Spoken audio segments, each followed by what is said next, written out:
மக்கள் இதை ஆதரிக்கதானே செய்யறாங்க. மக்களிடத்தில் ஆதரவு இருப்பதை போல ஒரு தோற்றம் ஏற்பட்டிருக்கிறது. நீங்க நிஜத்துல மக்களிடத்தில் ஆதரவு இருக்குதான் தெரிஞ்சுக்கணும்னா இப்ப போய் நீங்க பேங்குடைய வாசல்ல காத்து கிடக்கிற மக்கள்கிட்ட போய் கேளுங்க, ஏடிஎம் உடைய வாசலில் காத்து கிடக்கிற மக்கள்கிட்ட கேளுங்க, தெருக்கல்ல வீதிகள்ல நடமாடி பாருங்க. மக்களிடத்துல கடும் கொந்தளிப்பு இருக்கிறது. என்னடா திட்டம், கொஞ்சம் கூட அறிவில்லாம மக்களை பற்றி கவலைப்படாம ஒரு மக்கள் நலனில் கவலை கொள்ளுகிற ஒரு அரசு இப்படி செய்யவே செய்யாது. அப்படி ஒரு கடும் கோபத்துல மக்கள் இருக்கிறார்கள். எந்த அளவுக்குன்னு சொல்லி சொன்னா இந்த 2 நாள் இடைவெளியில மோடியை ட்விட்டரில் ஃபாலோ செய்த 3.5 லட்சம் பேர் அதிலிருந்து விலகி இருக்கிறார்கள். 2 நாள் கேப்ல இவன் இந்த ஆளுடைய அறிவிப்புல பட்ட பாடும் மக்கள் படுகிற அவஸ்தையை பார்த்துக்கிட்டு கொஞ்சம் கூட அறிவில்லாம மக்களை பத்தி கவனிக்காம அவர் பேசாம அறிவிச்சு விட்டுவிட்டு அவருக்கு என்ன 10 நிமிஷம் அறிவிப்பு, ஜம்முனி ஏறி ஜப்பான் போயிட்டாரு, ஜப்பான் பிரதமரோடு உட்காந்து அங்க உள்ள மெட்ரோ ட்ரெயின்ல புல்லட் ட்ரெயின்ல பயணம் பண்ணிட்டு இருக்கிறார், அவர் சுத்திக்கிட்டு இருக்கிறார். நாட்டு மக்கள் கடந்து நாயா பேயா கஷ்டப்பட்டு உழைச்சு சம்பாத்திய பணம் பூரா செல்லாருன்னு அறிவிச்சுட்டாங்களே, என்ன பண்றதுன்னு தெரியாம பேந்த முடிச்சுக்கிட்டு இருக்கிறாங்க. கடும் கொந்தளிப்பு இருக்கிறது. ஆனால் பரவலாக ஏதோ இது ஒரு ஆதரவு இருப்பதை போன்ற ஒரு தோற்றம் ஏற்படுத்தப்பட்டிருக்கிறது. குறிப்பா இந்த தோற்றத்துக்கு என்ன காரணம் நினைக்கிறீங்க? முகநூல்ல எழுதக்கூடிய செய்திகளை வச்சு நீங்க சொல்லலாம். முகநூல்ல சில பேர் பரவலாக எழுதுறாங்க, இது நல்ல ஒரு திட்டம், கருப்பு பணத்தை ஒழிச்சு நாட்டுக்கு பெரிய சுபிச்சத்தை கொண்டு வரக்கூடிய ஒரு திட்டம் அப்படின்னு எழுதுகிறார்கள். எழுதுற பேர் வழியெல்லாம் யாருன்னு பாத்தீங்கன்னா உங்களுக்கு உண்மை தெரியும். யார் எழுதுறாங்க? சாமானியர்களா, பொதுமக்களா, பாதிக்கப்படுகிற ஜனரஞ்சகமான எழுத்துக்களாது? யார் இதை எழுதுகிறார்கள் என்று பார்த்தால் நம்ம நாட்டில் இருக்கிற இந்த வரி செலுத்துகிற செக்டர்ல வரி கொடுக்குறோம்ல, அதுல பல வகை இருக்கிறாங்க. உதாரணமா சில பேர் இருக்கிறாங்க, அவர்களுக்கு மாத சம்பளம் பெறுவார்கள். அந்த சம்பளத்தை கைக்கு போய் சேர்வதற்கு முன்பாகவே, சம்பள பணத்தை வாங்குறதுக்கு முன்னாடியே அவர்களுடைய சம்பளத்திற்கான வரி அரசாங்கத்திற்கு போய் சேர்ந்துவிடும். அந்த மாதிரி வரியை எடுத்துக்கிட்டு சம்பளம் கைக்கு கிடைக்கிற ஒரு செக்டர் இருக்கிறாங்க. உதாரணமா அரசு ஊழியர்கள் மாதிரி. அந்த மாதிரி ஆட்களுக்கு ஒரு 20,000 ரூபாய் ஒரு சம்பளம் வாங்குறாரு, 50,000 ரூபாய் சம்பளம் வாங்குறாருன்னா இந்த 50,000 ரூபாய்க்கு உண்டான வரி என்ன, அந்த டேக்ஸை பிடித்து விட்டு தான் அந்த சம்பளத்தை மிச்சத்தை அவங்க கையில கொடுப்பாங்க. இந்த மாதிரி ஆட்களுடைய உள்ளத்துல பரவலாக ஒரு பொறாமை உணர்வு இருந்து கொண்டே இருக்கிறது. என்ன மாதிரி பொறாமை உணர்வு? நம்ம ஒரு 20,000 ரூபாய் சம்பாதிக்கிறோம், நம்மகிட்ட கரெக்டா டேக்ஸை பிடிங்கிறாங்க. இதே மாதிரி ஒரு கடை வச்சு ஒருத்தர் சம்பாதிக்கிறார் 20,000 ரூபாய், அவரு டேக்ஸ்ல ஏமாத்தி போடுறாரு, டேக்ஸ் கட்டுறது இல்லையே, சாவட்டும், எல்லாரும் கட்டட்டும் அப்படின்னு இந்த மாதிரி ஆட்கள் தான் முகநூலில் உட்காந்து எழுதிக்கிட்டு இருக்குது. முகநூலில் எழுதப்படுவது எல்லாமே வெகுஜன எழுத்துக்கள் இல்லை, பொதுமக்களுடைய பிரதிபலிப்பு இல்லை. இந்த பொறாமையில் புழுத்து கிடக்கிற சில பேருடைய எழுத்தின் வெளிப்பாடுகள் தான். அவங்க தான் இந்த மாதிரி அதை ஆதரிச்சு குரல் கொடுத்துக்கிட்டு இருக்கிறாங்க. எனக்கு போகுது அது மாதிரி உனக்கு போகட்டும், தனக்கு ஒரு கண்ணு போனாலும் எதிரிக்கு 2 கண்ணு போகணும்னு சில பேரிடத்துல ஒரு ஈனப்புத்தி இருக்குமே, அந்த ஈனப்புத்தியினுடைய வெளிப்பாடு தான் ஆதரவு கருத்தாக வெளிப்பட்டு கொண்டிருக்கிறது. நான் கேட்கிறேன், ஒரு அரசு ஊழியரும் சாதா வெளியில இருந்து கஷ்டப்பட்டு உழைக்கிற ஒருத்தரும் ஒண்ணா? 2 பேரும் சமமா? 2 பேருக்கு இடையில் எவ்வளவு வேறுபாடு இருக்கிறது? அரசு ஊழியர்களை மக்கள் மத்தியில் அரசு ஊழியர்களுக்கு இருக்கிற மதிப்பு என்ன? உங்களுக்கு வேலை கிடைச்சிருச்சு, நல்ல முறையில் செட்டில் ஆகிட்டீங்க, மாத வருமானம் வந்து சேருது, நீங்க வேலையை விட்டு குறிப்பிட்ட வயசுல ரிட்டையர்ட் ஆயிருவீங்க, ரிட்டையர்டுக்கு பிறகு பென்ஷன் வருது, பென்ஷன் நீங்க இறந்து போனா கூட அதுக்கு பிறகு உங்களுடைய குடும்பத்தாருக்கு மனைவிக்கு அது அடுத்த கட்டமா அது தொடருது, உங்க குடும்பத்தில் உள்ள இன்னொரு பிள்ளைக்கு வேலை கிடைக்குது. எவ்வளவு செக்யூரிட்டி உங்களுக்கு, இவ்வளவு வசதி, இவ்வளவு செக்யூரிட்டி, அதையெல்லாம் பெற்றுக்கொண்டு நல்ல முறையில் விசுவாசமா வேலை செய்யக்கூடியவர்கள் அதிகம் இருக்கிறார்கள். ஒரு 60-70% பேருடைய நிலைமை என்ன? அரசு அலுவலகங்கள்ல போய் ஒரு சாமானியன் தன்னுடைய வேலையை நல்ல முறையில் முடித்து விட்டு வருகிற நிலையா இருக்கிறது. என்னமோ அவங்க வீட்டு வேலைக்கார மாதிரி போய் நிற்க வேண்டியது, அடிமை மாதிரி எரிஞ்சு விழுது. இப்ப போயிட்டு பெற போயிட்டு இப்ப வா, இஷ்டத்துக்கு மக்களை விரட்டுவது, உட்கார்ந்து அரட்டை அடிக்கிறது, வேலை செய்யாம டிமிக்கி கொடுக்கிறது, சும்மா கையெழுத்து போட்டு வெளியில போய் சுத்துறது, எவ்வளவு அயோக்கியத்தனம் இது இல்லை. இதெல்லாம் இது ரகசியமா? இது அரசு அலுவலகங்களுக்கு போகக்கூடிய எல்லாருக்கும் தெரிஞ்ச உண்மை தானே, அன்றாட அத்தனை பேரும் அனுபவிக்கின்ற ஒரு செய்தி தானே. இந்த லட்சணத்தில் இருக்கிற நீங்க இந்த மாதிரி எந்த செக்யூரிட்டியும் இல்லாத ஒருத்தனை வந்து 20,000 ரூபாய்க்கு அவன் வரி கட்டலன்ன உடனே அதை போய் அந்த பொறாமையில எழுதுறீங்களே, நியாயமா இது? இவர்கள் தான் இருக்கிறார்கள். அது இன்னொரு செக்டர் இருக்கிறாங்க. இன்னொரு செக்டர் யாரு? இதே மாதிரி தான் ரொம்ப நம்ம நாட்டுக்கென்றே இருக்கிற ஒரு கெட்ட குணத்தை உடையவர்கள். யாருன்னு கேட்டா பொருளாதாரத்தில் அடிமட்டத்தில் இருக்கிறவர்கள். மேல இருக்கிறவங்கள பார்த்து பார்த்து வாய் குழந்து இவ்வளவு சம்பாதிக்கிறானே, இப்படி வாழ்றானே, இப்படி சொகுசா இருக்கிறானே அப்படின்னு நினைத்து கொண்டிருந்த ஒரு கூட்டம் இந்த சட்டம் போட்ட உடனே அவங்களுக்கெல்லாம் ஒரு வகையான மனதில் ஒரு வகையான பொறாமையின் வெளிப்பாடு. ஓஞ்சிட்டான், இன்னைக்கு நம்ம தான் சொத்துக்கள் ஆட்டி அடிச்சுக்கிட்டு இருந்தோம், இப்ப தடை போட்டாரு, அவங்களுக்கும் சிக்கல் தான், 500 1000 மாற்ற முடியாது, பேங்க்ல ஒன்றும் கொடுக்க முடியாது, அதனால பெரிய பிரச்சனை வரும் அப்படின்னு செல்வந்தர்கள் பாதிக்கப்படுகிறார்கள் படட்டும் என்பதை விரும்புகிற எதிர்பார்க்கிற ஒரு செக்டர் இதை ஆதரிக்கிறார்கள். ஆனா உண்மை அவங்களுக்கு தெரியல. இந்த மாதிரி ஆட்கள் வழியாகத்தான் ஏழைகளின் பிழைப்பு ஓடி கொண்டிருக்கிறது. அவன் இந்த மாதிரி கொஞ்சம் காசை வச்சு சில பேர் வேலை கொடுக்கறதுல யார் அரசாங்கமா கொடுக்குது? மொத்த நாட்டில் இருக்கிற எல்லா மக்களுக்கும் அரசாங்கத்தால் வேலை கொடுத்துட முடியுமா? முடியவே முடியாது. அங்கங்கே இருக்கிற ஒரு சின்ன அளவுல பணத்தை வச்சிருக்கக்கூடிய செல்வந்தர்கள்லாம் அவங்க தான் வீடு கட்டுவாங்க, அவங்க தான் கடகண்ணியை வச்சு நடத்துவாங்க, அதற்கு வேலைகளுக்கு ஆள் கொடுப்பாங்க, மர வேலைகள் கொடுப்பாங்க, எல்லா வேலைகளும் அவங்க தான் கொடுக்க போறாங்க.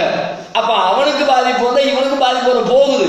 அதையெல்லாம் யோசிக்காம அவங்களுக்கு அடி விழட்டும் என்று எதிர்பார்க்கக்கூடிய பொருளாதாரத்தின் கடைநிலையில் இருக்கிற சில பேருடைய வெளிப்பாடு ஆதரவு கருத்தை போல வெளிப்படுகிறதே தவிர மற்றபடி நெசமாக நியாயமாக மக்கள் மன்றத்தில் இதற்கெல்லாம் ஒரு பெரிய ஆதரவு இருக்குது அப்படின்னு சொல்லலாம் முடியாது. இந்த மாதிரி ஒரு சின்ன செக்டர் தான் அதை ஆதரித்துக் கொண்டிருக்கிறார்கள்.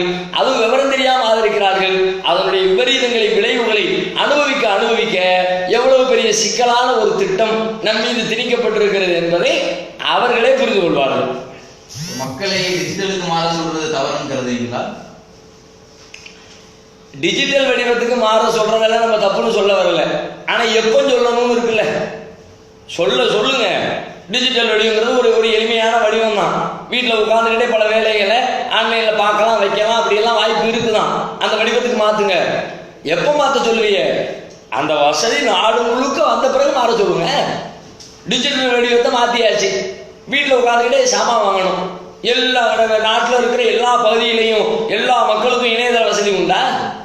நான் கேட்குறேன், எல்லா ஊர்லேயும் பேங்க் உண்டா? எல்லா கிராமத்திலையும் போஸ்ட் ஆஃபீஸ் உண்டா?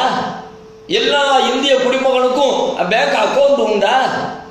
ஒன்றும் கிடையாது. ஊரில் கிராமத்தில் பாருங்க, மளிகை கடை உண்டு, பெட்டி கடை உண்டு, துணி கடை உண்டு, சாய கடை உண்டு. அங்கெல்லாம் டிஜிட்டல் வடிவத்தில் தான் பணம் பரிமாற்றம் நடக்குதா? கடையில் போய் காக்கிலோ பருப்பு வாங்கிக்கிட்டு எல்லாமே பேங்க்ல பணம் அப்படிதான் ஓடிக்கிட்டு இருக்கான். பெருநகரங்களில் ஒரு சின்ன செக்டர் அதை பயன்படுத்திக்கிட்டு இருக்கிறாங்க. அதை பயன்படுத்துவதற்குரிய வாய்ப்பு வசதிகள் நாட்டின் பெரும்பான்மையான மக்களுக்கு இல்லவே இல்லை. இந்த நிலையில எல்லாத்தையும் டிஜிட்டலுக்கு மாறினா ஏற்பாடு செஞ்சு கொடுத்துட்டு மாத்துங்க. ஒரு ஏற்பாடும் செய்யாமலே மாறினா ஆகாயத்தில் தான் வரும் இந்த மாற்றம், அதுக்குரிய வசதிகள் எல்லாம். அதனால இப்பொழுது வெளியிடப்பட்டிருக்கிற இந்த அறிவிப்பு என்பது மக்களுடைய நலனை குறித்து அக்கறை காட்டாத ஒரு அறிவிப்பு. நிஜமாக மக்கள் நிலையில் அக்கறை இப்படி சொல்லவே மாட்டாங்க. வாய்ப்பு வசதிகள் வரும்போது சொல்லுங்க, மக்கள் தானே ஏற்றுக்குவாங்க. ஒரு காலம் இருந்துச்சு, பணத்தை பொருளை கொடுத்து பொருளை மாற்றுகிற பண்ட மாற்று முறை இருந்துச்சு. புளியை கொடுத்து உப்பு வாங்குவாங்க, மிளகாயை கொடுத்து கத்திரிக்காய் வாங்குவாங்க. இந்த மாதிரியான ஒரு சிஸ்டம் தான் இருந்துச்சு. இந்த சிஸ்டம் என்ன செய்யப்பட்டது? நாளடைவில் அது பணத்திற்கு மாறிச்சா இல்லையா? எல்லார் கைக்கும் பணம் வந்த பிறகு தானா அது பண வடிவத்துக்கு மாறிச்சு. பொருளை கொடுத்து பொருள் வாங்கியவர்கள் ரூபாய் நோட்டுகளை கொடுத்து பொருள் வாங்குகிற நிலை வந்துச்சு. எப்போ வந்துச்சு? எல்லார் கைக்கும் பணம் வந்துச்சு, தானா மாறிச்சு. அதே மாதிரி இந்த வசதிகள் எல்லாருக்கும் கொடுங்க, தானா மாறும். நீங்கள் ஒரு பெரிய திட்டம் போட்டு அதிரடி அறிவிப்பு கொடுத்து அதுக்கு பிறகுதான் மாற்றணுன்ற கட்டாயம் எதுவும் இல்லை. இதன் மூலம் ஏற்படப்படக்கூடிய விளைவுகள் என்ன நினைக்கிறீங்க? அதாவது இதனால் ஏற்படுற விளைவுகள் ரொம்ப பாரதூரமா இருக்கும். அதையெல்லாம் சிந்திக்காம அல்லது தெரிஞ்சாலும் தங்களுடைய அரசியல் லாபத்துக்காக இதன் மூலமா ஏதோ ஒரு சுபிட்சம் ஏற்பட போகுது, நாடு மேம்பட போகுது, பொருளாதாரம் உயரப்போகுது அப்படிங்கிற மாதிரி பொய்யான வாதத்தை சில பேர் திரும்ப திரும்ப சொல்லிக் கொண்டிருக்கிறார்கள். இதனால் ஏற்படக்கூடிய விளைவுகள் ரொம்ப கடுமையா இருக்கும்.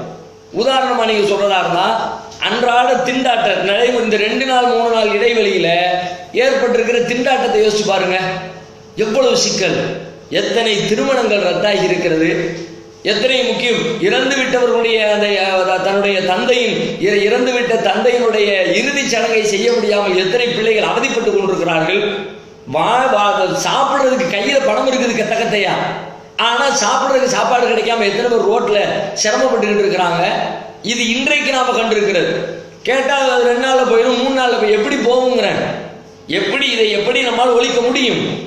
ஒரு நீங்க யோசிச்சு பார்த்தீங்கன்னா வியாபாரம் எல்லாம் குறைஞ்சு போச்சு, வியாபாரம் எல்லாமே படுத்துருச்சு. இது எல்லாம் சர்க்குலேஷன் ஆகிறது 2 நாள் 3 நாள்ல இல்லை, இன்னும் வருஷங்கள் ஓடும். 1 வருஷம் 2 வருஷங்கிற அளவுக்கு ஒரு நீண்ட கால பாதிப்பை இந்த ரூபாய் நோட்டுகள் தடை செய்திருக்கிற இந்த உத்தரவு ஏற்படுத்தும். ஏன்னா செல்வந்தர்கள் பாதிக்கப்பட்ட பொழுது அவங்களால வேலை கொடுக்க முடியாது. வேலை கொடுக்க முடியலன்னா ஏழை தொழிலாளியினுடைய நிலைமை என்ன? கட்டிட வேலைகள் நடந்துகிட்டு இருக்கும், எப்ப கையில பணத்தை மாற்ற முடியல, ஒன்றும் செய்ய முடியல, செல்லா காசுட்டான். இப்ப என்ன பண்றது? கட்டட வேலை அப்படின்னு நீ கேட்டு வந்துருவான். எத்தனை கட்டிட தொழிலாளிகள் பாதிக்கப்படுவார்கள்? மரவேலை பார்க்கிற ஆசாரிகள் எத்தனை பேர் பாதிக்கப்படுவார்கள்? அன்றாட கூலி தொழில்கள் எத்தனை நிறுத்தப்படும்? இதனுடைய பின்விளைவு அவனுடைய குடும்பத்தில் வெடிக்குமா இல்லையா? அவனுக்கு வேலை கிடைக்கலாட்டி கடையில போய் சாமான் வாங்க மாட்டான். 1/2 கிலோ கத்திரிக்காய் வாங்கிட்டு இருந்தா 50 கிராம் கத்திரிக்காய் வாங்குவான். அப்ப விவசாயி அவன் விளைவித்து கொண்டு வந்த பொருளுக்கு விலை கிடைக்காது. மொத்த விற்பனையை 10 டன் கொண்டு வந்துட்டு 2 டன் தான் வித்திருக்குது.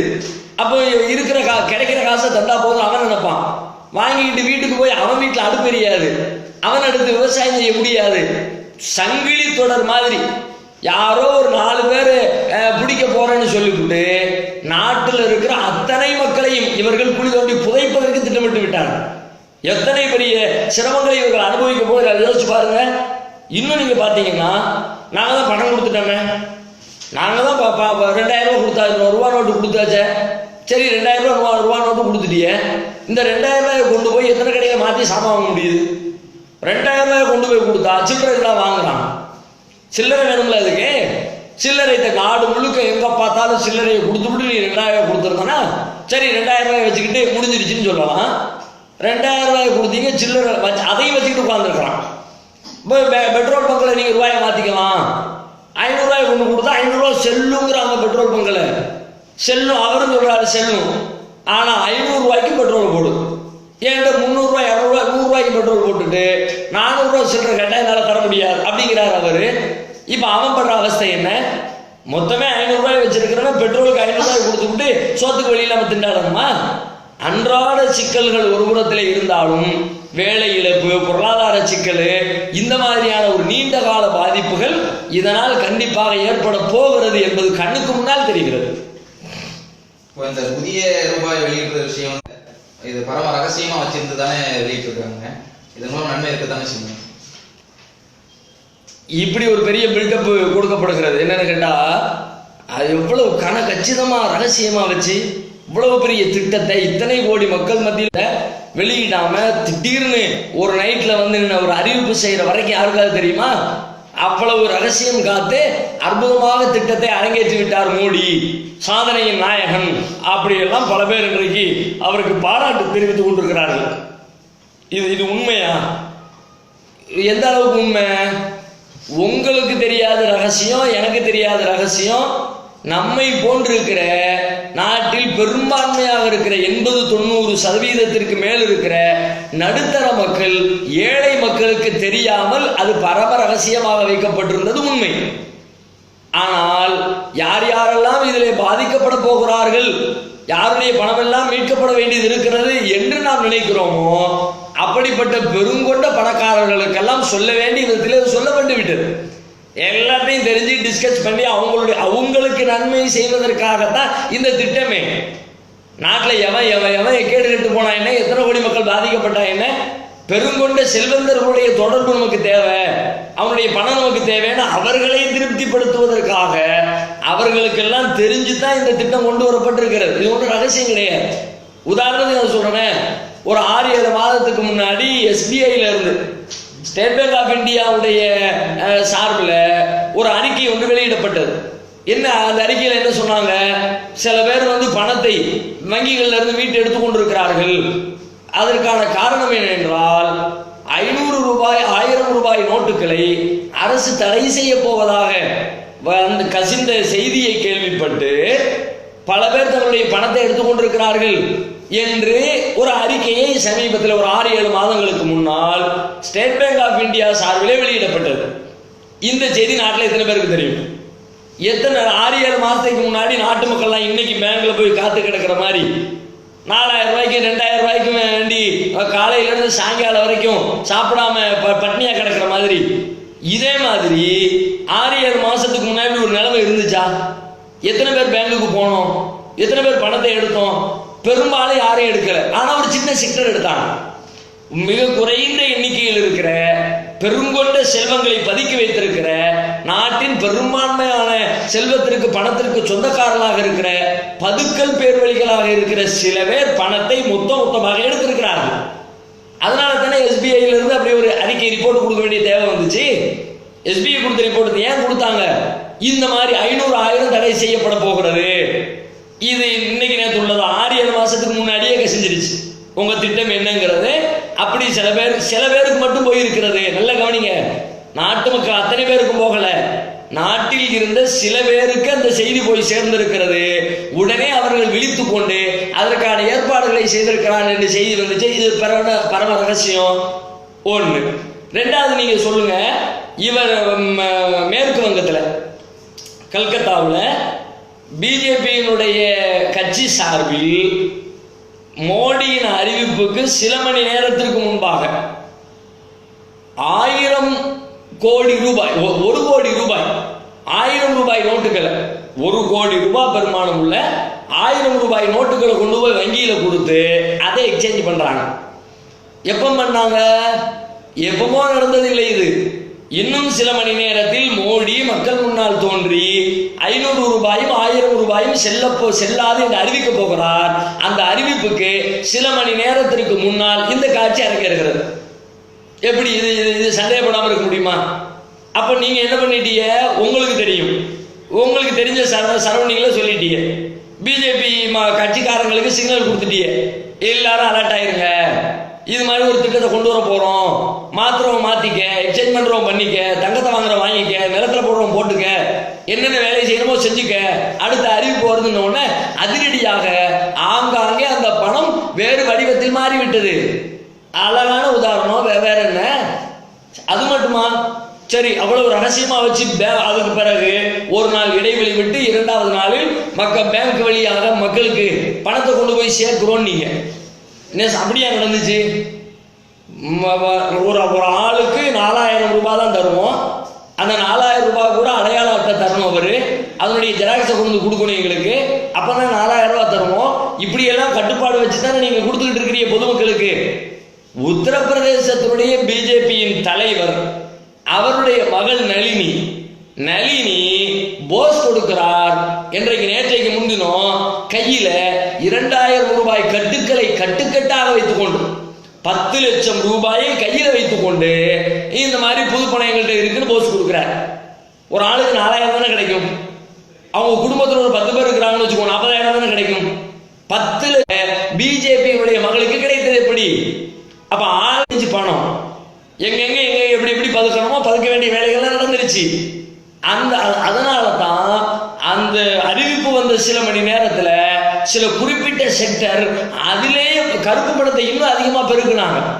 கருப்பு பணத்தை ஒழிப்பதற்கு கொண்டு வந்த திட்டம் சில மணி நேரத்தில் பல ஆயிரம் கோடி கருப்பு பணமாக மாறுவதற்கு அது உதவி செஞ்சது. சென்னை கோயம்பேடு எடுத்துக்கங்க. கோயம்பேடு பேருந்து நிலையத்துல இரவுல 8 மணிக்கு அறிவிக்கிறாரு, 12 மணியோட முடிஞ்சு போச்சுங்கிறாரு. மக்கள் வந்து நிக்கிறாங்க, யாருக்குமே தெரியல. பேருந்து நிலையத்துல எல்லாம் நாங்க 500 ரூபாய் வாங்க மாட்டோங்கிறாங்க. அங்க போய் மார்வாடி கடை போடுறாரு. 500 ரூபாயை கொண்டு வந்தவங்களுக்கு 300 ரூபா, 500 ரூபாய் தர்றவங்களுக்கு 350 ரூபா, 400 ரூபா அப்படின்னு சொல்லிவிட்டு 500 வாங்கிக்கிட்டு 400 300 ரிட்டர்ன் பண்ணாங்களே. இப்ப இவங்க எல்லாம் இந்த பணத்தை என்ன செய்வாங்க? எப்படி மாத்துவாங்க? இவங்களுக்கு இருக்கிற பின்புலம் என்ன? ஒரு சாதாரண சாமானியனால் இந்த தொகையை மாற்ற முடியாது என்கிற பொழுது இவர்களுக்கு மட்டும் அதை மாற்றுகிற வாய்ப்பு வசதி எப்படி கிடைக்கிறது?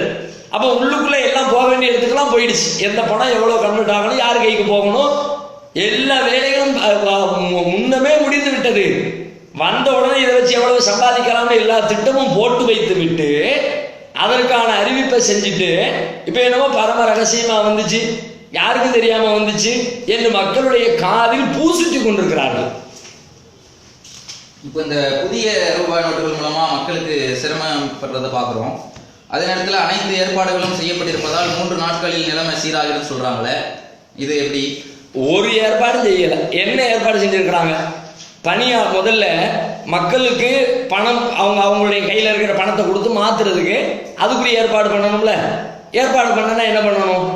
ஏற்கனவே இருக்கிற வங்கி ஊழியர்கள் அதற்கு போகாது, பணியாளர்களை அதிகப்படுத்தணும். நீங்க அதிகப்படுத்திருக்கிறீங்களா? இல்ல. காலையில இருந்து சாயங்காலம் வரைக்கும் காத்து கிடக்குறான், அன்னைக்கு வேலையும் கெட்டு போகுது, ஏற்கனவே சம்பாதிச்சு வச்ச காசை மாற்றவும் முடியல. 4000 ரூபா கொடுப்பான்னு பார்த்தா 2000 ரூபா கொடுக்குறீங்க, 2000 ரூபா கூட 2 மணி நேரத்தில் காலியாகிட்டுக்கிறீங்க. அப்போ உரிய பணியாளர்களுடைய வசதி இல்லை, என்ன ஏற்பாடு பண்ணுனீங்க? ஒன்று. சரி, அதுக்கு பிறகு இடைவெளி விட்டு ஏடிஎம் எல்லாம் ஓப்பன் பண்ணிட்டோம், ஏடிஎம்ல இருந்து பணத்தை எடுத்துக்கலாம். நீங்க ஏடிஎம்ல கால் கிடக்க காத்து கிடந்தாங்க, ஏடிஎம்ல என்ன வந்துச்சு? 1 மணி நேரத்தில் பணம் காலின்னு போர்டு வந்துச்சு. என்ன ஏற்பாடு பண்ணினீங்க? இதுதான் எல்லா ஏற்பாடும் சீராக செய்யப்பட்டதனுடைய லட்சணமா? சரி, உள்ளுக்குள்ள ஏடிஎம் மிஷினுக்குள்ள பணத்தை 2000 ரூபாய் பணத்தை நிரப்புனீங்களா? மக்கள் பயன்படுத்தக்கூடிய அனைத்து பணங்களும் அதுக்குள்ள கிடைச்சிச்சா? அதுக்கு தகுந்த மாதிரி உள்ள செட்டப் பண்ணணும். ஒரு செட்டப்பும் பண்ணல நீங்க. அதில் உள்ள ட்ரே சிஸ்டத்தை மாற்றணும். இப்போ நீங்க வச்சிருக்கிற இப்போ புதுசாக அடிச்சு விட்டு இருக்கிறது 2000 ரூபாய் நோட்டு, அதனுடைய அளவு டிஃப்ரெண்ட்.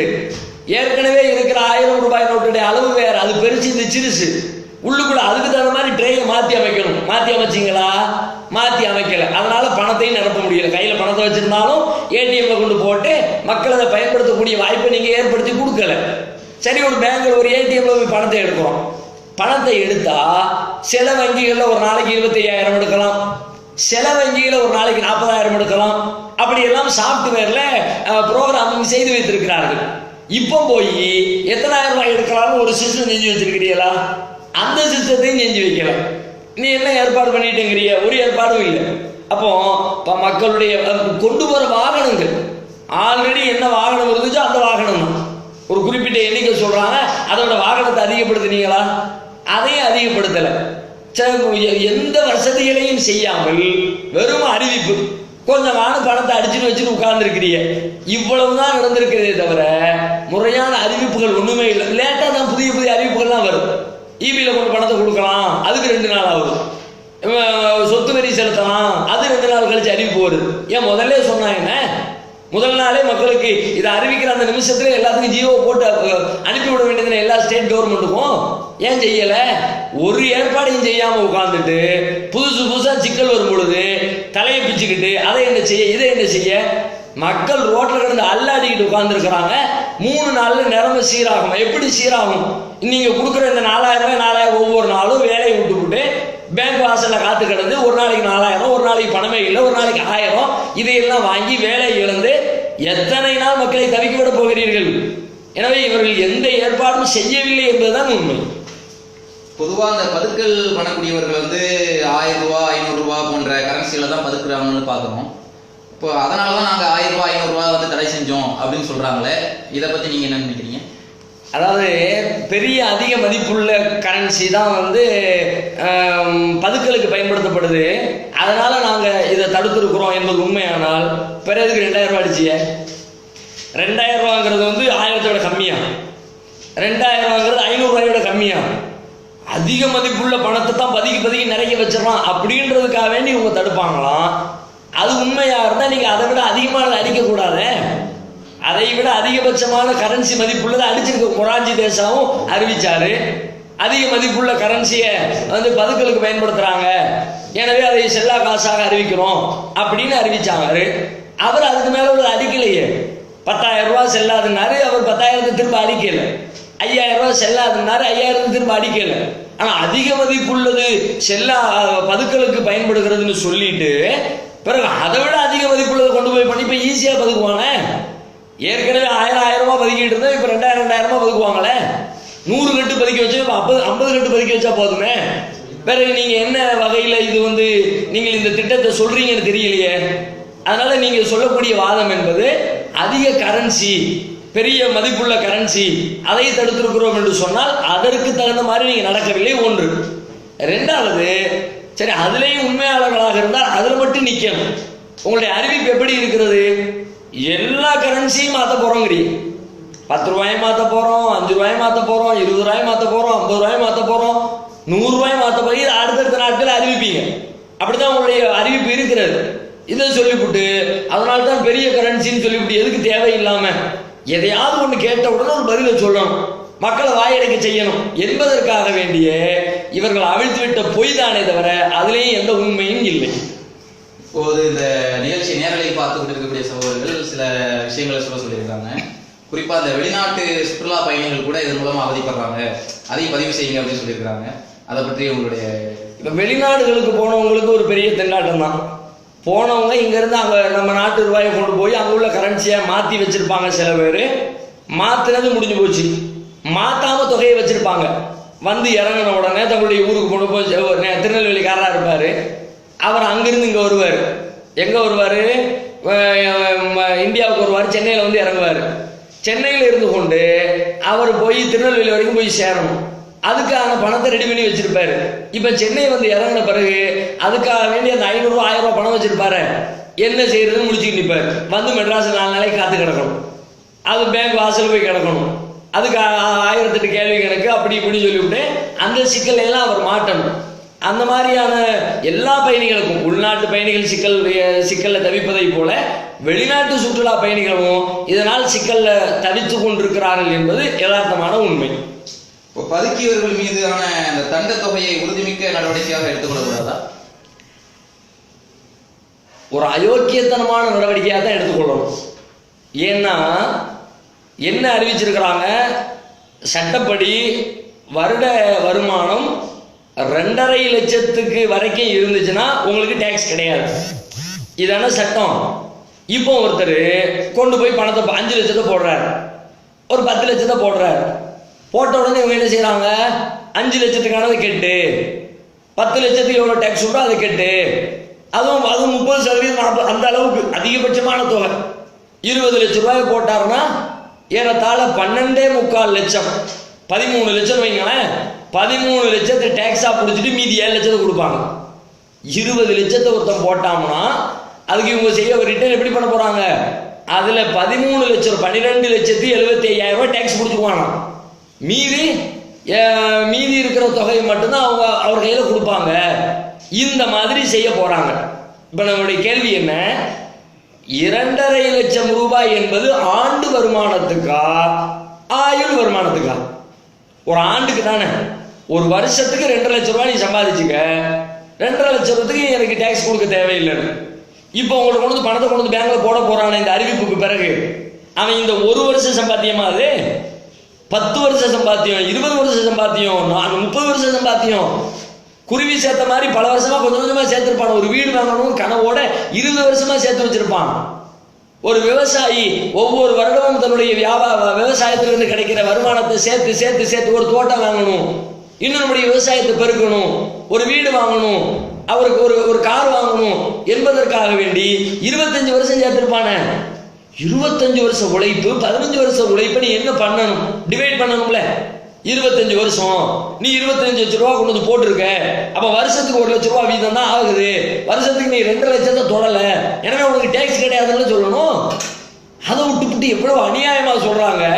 ஏதோ இந்த ஒரு வருஷத்துல அவன் 10 லட்சத்தை சம்பாதிச்ச மாதிரி இப்ப கொண்டு வந்து நீ சொன்ன அறிவிப்புனால 20 லட்சத்தை போட்டுட்டு 13 லட்சத்தை கொடுத்துட்டு 7 லட்சத்தை கொண்டு, அநியாயம் இல்லையா? இது எவ்வளவு கொடூரமான ஒரு அபராதம் இது.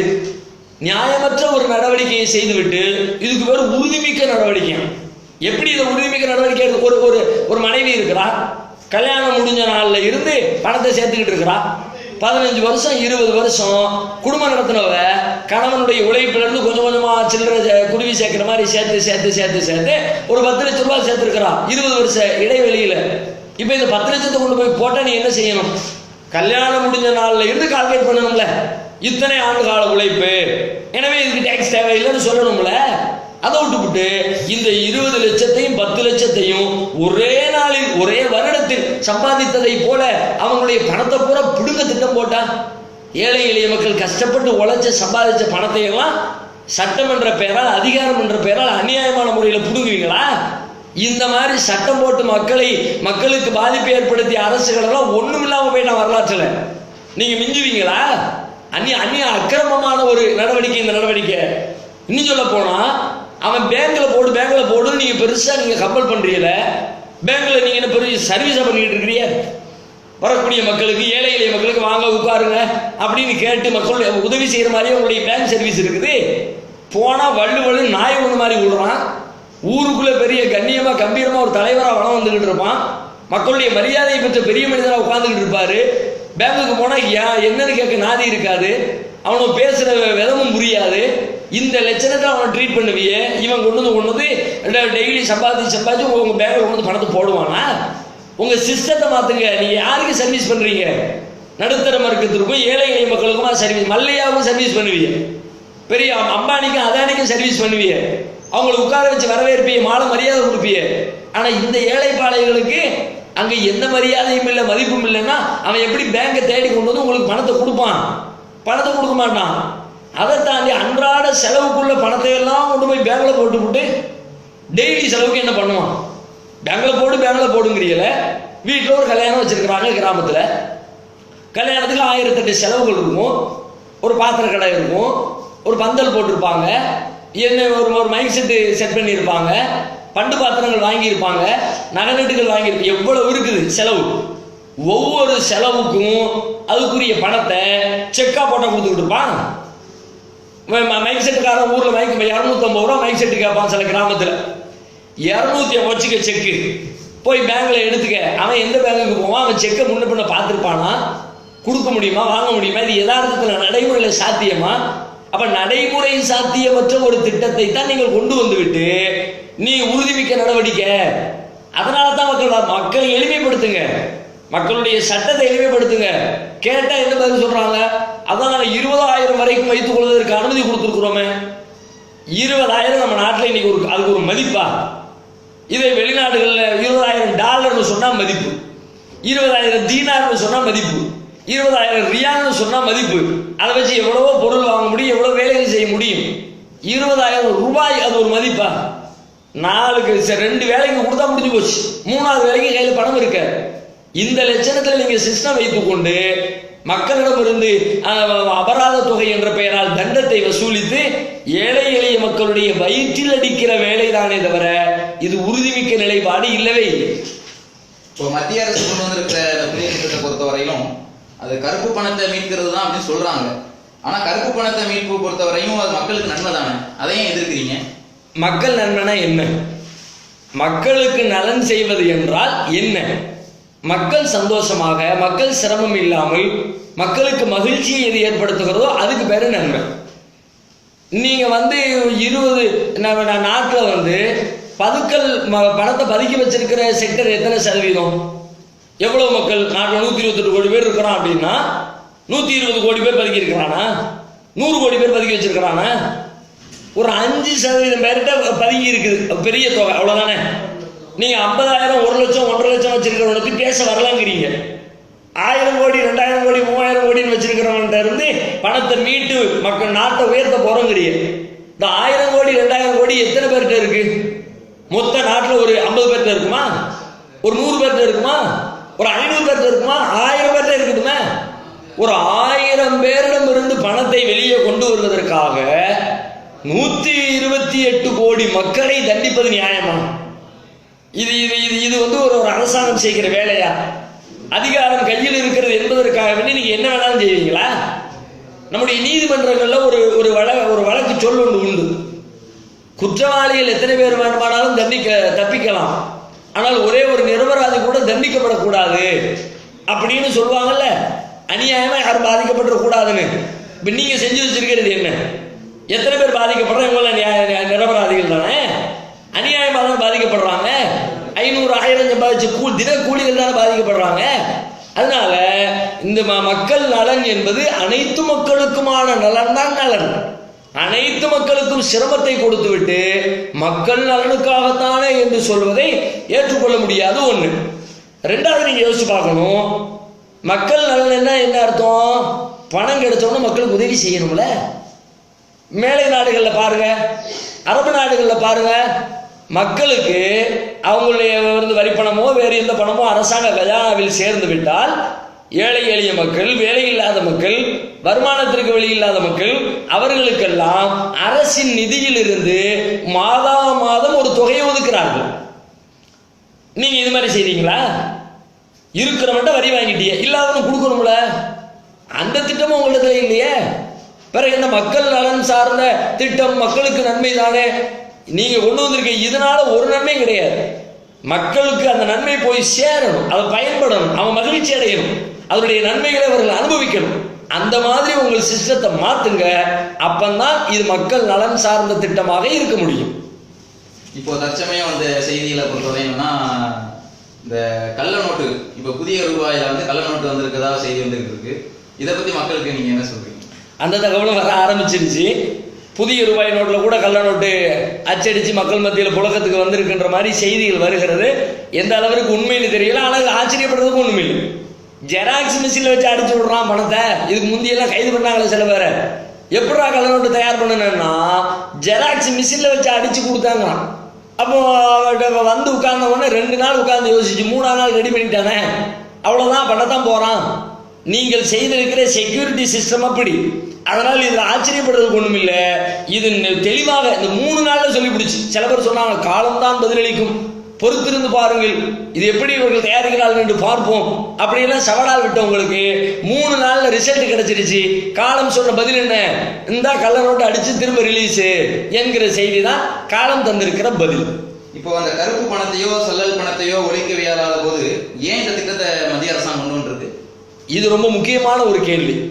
இந்த திட்டத்தால் கருப்பு பணத்தை ஒழிக்கவும் முடியாது, கள்ள பணத்தை தடுக்கவும் முடியாது.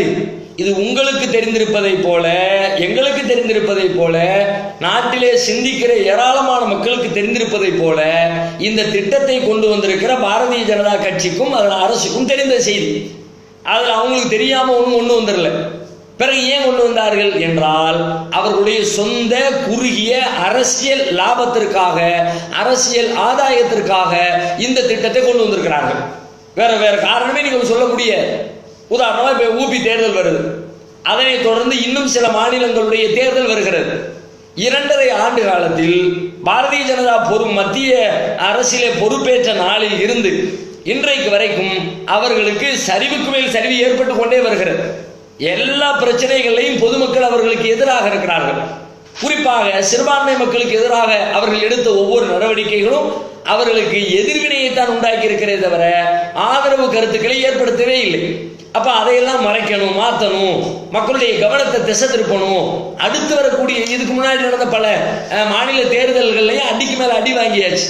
அப்ப அடுத்து வரக்கூடிய தேர்தல்களை தூக்கி நிறுத்தணும்னு சொன்னா அதுக்கு ஏதாவது அதிரடி திட்டங்கள் தேவை என்கிற கோணத்தில் தான் இதை கொண்டு வந்திருக்கிறாங்க. இதுல என்ன இவங்களுக்கு என்ன அரசியல் லாபம் என்று கேட்டால், இப்ப உதாரணமா ஊபி தேர்தல் எடுத்துக்குவோம். ஊபி தேர்தல் நெருங்குகிற தருணத்தில் 500 1000 செல்லாதுங்காச்சு. அரசியல்வாதிகளிடத்துல, சினிமா நடிகர்களிடத்துல, எல்லா இடத்துலையும் பெரும்பாலான கருப்பு பணம் ஒளிந்திருக்கிறது என்பது உலகம் அறிந்த ரகசியம். அது ரகசியம் தான், ஆனா உலகத்துக்கெல்லாம் தெரியும். எல்லா காசு பணமும் கருப்பு பணமும் இவங்கள்ட்ட தான் இருக்கிறது. அதனால தான் அரசியல் தலைவர்கள் பெரும்பாலானவங்க பாருங்களேன், எல்லாம் சூப்பர் எதுக்கு இவங்க மாத்தி சொன்னாலும் வீட்டுக்கு ரைடு வந்துட்டா என்ன பண்றது? தமிழ்நாட்டில் இருக்கிற எல்லா அரசியல் தலைவர்களும் கொடுத்துட்டாங்களா சூப்பரான திட்டம். இப்படி சொல்லலாட்டி மறுநாளே வருமான வரித்துறை வீட்டுக்குள்ள வந்து ரைடு பண்ணிக்கிட்டு இருப்பான். அது எல்லாத்துக்கும் தெரியும். இப்ப பிரச்சனை என்னன்னு பார்த்தா, யூபி தேர்தலுக்கு முன்னாடி அடைச்சாச்சு, 500 1000 செல்லாதுன்னாச்சு. செல்லாதுன்னு சொல்லிட்டு இவங்க செய்ய வேண்டிய வேலையெல்லாம் செஞ்சாச்சு. பணத்தை மாத்துறதை மாத்தியாச்சு, நகை மாத்துறதை மாத்தியாச்சு. அதுக்குரிய கருப்பு பணத்தை இவங்க எப்படி பயன்படுத்தணுமோ அதுக்குரிய மாற்று வழிகளை இவர்கள் கண்டுபிடித்து தயாரா வைத்திருக்கிறார்கள். எதிர்கட்சிகள் மாட்டிக்கிட்டாங்க. அவங்க பணத்தை இப்படி எப்படி மாத்துறதுன்னு தெரியல. இப்போ தேர்தல் நேரத்தில் எப்படி செலவழிப்பது, யார் செலவழிப்பது? எதிர்கட்சிகள் ஒன்றும் செலவழிக்க முடியாது. ஒரு போஸ்டர் அடிக்க முடியாது, பொதுக்கூட்டம் போட முடியாது, மக்கள் மத்தியில் போய் பிரச்சாரம் செய்ய முடியாது. எதை எடுத்தாலும் ஆயிரக்கணக்கில் ரூபாய் தேவை. அந்த ரூபாய் இப்பத்துக்குள்ள கிடைக்கவும் கிடைக்காது. எங்க பார்த்தாலும் தடை. 4000 ரூபாய்க்கு லைன்ல நிக்கணும். அப்ப எதிர்கட்சிகள் எல்லாத்தையும் முடக்கி போட்டாச்சு. களத்தில் நிற்க போறது பிஜேபி மட்டும்தான். அவங்க தான் பேச போறாங்க, அவங்க தான் பணத்தை வாரி இறைக்க போறாங்க, இந்த கருப்பு பணத்தை பூரா அள்ளி தேர்தலில் செலவழிக்க போறாங்க. அப்போ இதன் வழியாக எதிர்கட்சிகளை எல்லாம் முடக்கி தங்களுடைய பிரச்சாரத்தை கொண்டு போய் சேர்ப்பதற்காக போடப்பட்டிருக்கிற திட்டம் என்பது தெல்ல தெளிவாக தெரிகிறது. அதனால தான் நீங்க நல்லா யோசிங்க. நாட்டு மக்களுடைய கையில 4000 ரூபாய்க்கு மேல கிடைக்க மாட்டேங்குது. ஊபி பிஜேபியுடைய மாநில தலைவருடைய மகனுடைய கையில 10 லட்சம் ரூபாய் புது நோட்டு கிடைச்சது. எப்படி? எல்லாம் எக்ஸ்சேஞ்ச் ஆயிடுச்சு. அப்ப அந்த தேர்தலை கவனத்திலே கொண்டு இந்த வேலை செய்யப்பட்டிருக்கிறது. இது ஒண்ணு. ரெண்டாவது, ஒரு வாரத்துக்கு முன்னாடி தெஹல்கா இணையதளம் மோடியினுடைய அதிரடி ஊழல்கள் குறித்தும் குஜராத்தில் அவர் செய்திருக்கிற மோசடி காரியங்கள் குறித்தும் ஒரு மிகப்பெரிய அதிரடியான ரிப்போர்ட் ஒன்றை வெளியிட்டார். அந்த செய்தி மக்கள் மத்தியில் போனா இமேஜ் முடிஞ்சு போச்சு, சோழி முடிஞ்சது, அதையும் மாற்றணும், மக்களுடைய கவனத்தை மாற்றணும் என்பதற்காகவும் இந்த நேரத்தில் இந்த திட்டத்தை உள்ளுக்குள்ளே நுழைத்திருக்கிறார்கள். நாட்டு நலன் குறித்து அறிவிக்கப்பட்ட திட்டம் இல்லவே இல்லை. இப்போ இந்த புதிய ரூபாய் நோட்டு மூலமாக கருப்பு பணத்தை ஒழிக்க முடியாதுன்னு சொல்றீங்க. இப்போ கருப்பு பணத்தை ஒழிக்கிறதுக்கு என்னதான் வழி?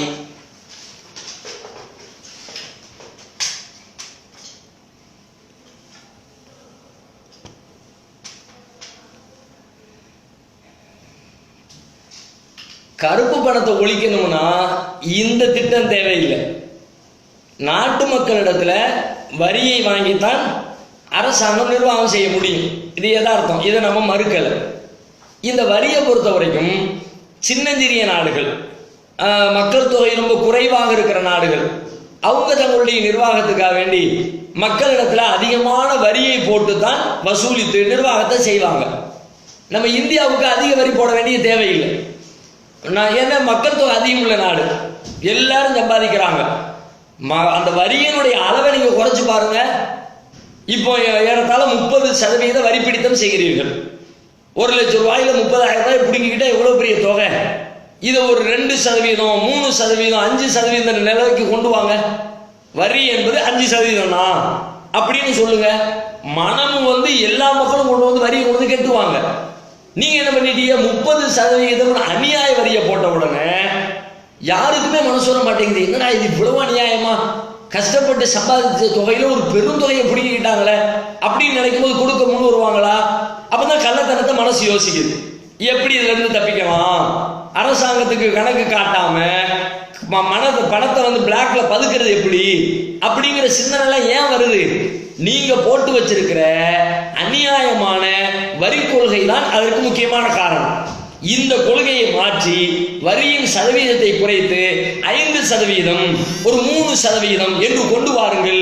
எல்லா மக்களும் முன்வந்து கொடுப்பான், மனமோந்து கொடுப்பான். நம்ம நாடு, நம்ம கொடுக்காம யாரு கொடுப்பா? நல்லா செய்யட்டும், நல்லா வளரட்டும் அப்படின்னு நினைப்பாங்க. அது மட்டும் இல்லாம இப்ப நீங்க போடுற வரியை வச்சு நீங்க பண்ற அநியாயங்கள், அட்டூழியங்கள் கூட பல நேரங்களில் மக்களுக்கு வரி செலுத்துகிற மனநிலை ஏற்படுத்த மாட்டேங்குது. என்னெல்லாம் பண்றீங்க? இவ்வளவு கசைக்கு பிழிஞ்சு பணத்தை வாங்கிக்கிட்டு இந்த பணத்தை கொண்டு எம்பிக்கு இவ்வளவு, பிரதமருக்கு இவ்வளவு, அவர் பிளைட்ல போறதுக்கு இவ்வளவு காசு, அவர் சாப்பிடுறதுக்கு இவ்வளவு காசு, தங்குறதுக்கு இவ்வளவு காசு, எல்லாம் வீணான காசு விரயமாக்கி கொண்டிருக்கிறீர்கள். அப்ப இந்த மாதிரி எல்லாம் செய்யும் பொழுது மக்களுக்கு அதுல திருப்தி வரல. அப்போ பணத்தை பதுக்கிடுவோம், வரி கொடுக்காம என்ன செய்யலாம் அப்படின்னு யோசிக்கிறாங்க.